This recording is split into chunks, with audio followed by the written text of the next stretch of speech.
mga ka-DIY. So yan, hindi tayo nakapag baka na doon. Hindi tayo nakapag-content ngayon. Ito lang. Bumila tayo ng relief goods sa barangay. So yan nakuha natin. So inshallah, thank God na meron tayong relief goods dahil sa bagyo, na mga ka-DIY. So yan.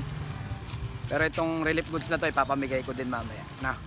So tingnan nyo kung sino ang bibigyan natin ito.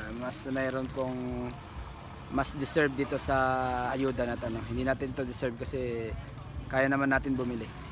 So ibibigay natin to. So tingnan nyo mga ka-DIY kung saan natin ibibigay. So let's go.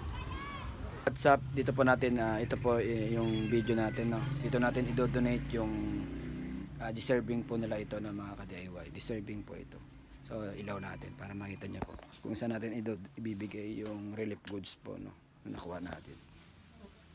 Okay, yan. Ilaw natin, no. Deserving po nila itong relief goods na to, no. So maswerte pong babibigyan natin po, 4 po sila. Isang maliit tapos 3 po sila, no. Deserving po nila ito. Kaya ito pong sardinas, kada kanin ay bigas at mga peles, bibigay po natin sa kanila kahit wala na po sa atin, no. Deserving po nila to. So tignan po natin kung sino po yung bibigyan natin relief goods. Hello daw. Hello. Ito na yung relief goods na nakuha ko sa inyo na to, na para sa inyo, ito po mga ka-DIY. Tignan niyo po yung isa nakahiga pa, no, tulog pa.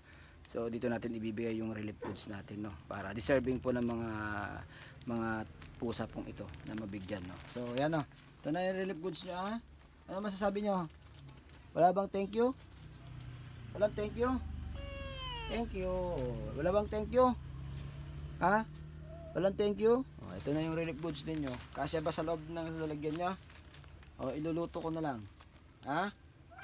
Luluto na lang daw. Sige, yung mga ka-DIY. So mga ka-DIY, yan. Dito po natin ibibigay yung relief goods natin sa mga 4 na hayop na to. So thank you for watching mga ka-DIY. So dapat ganyan, kailangan magtulong po tayo. Tulungan natin yung mga kapwa nating nabubuhay. Thank you for watching. Bye bye.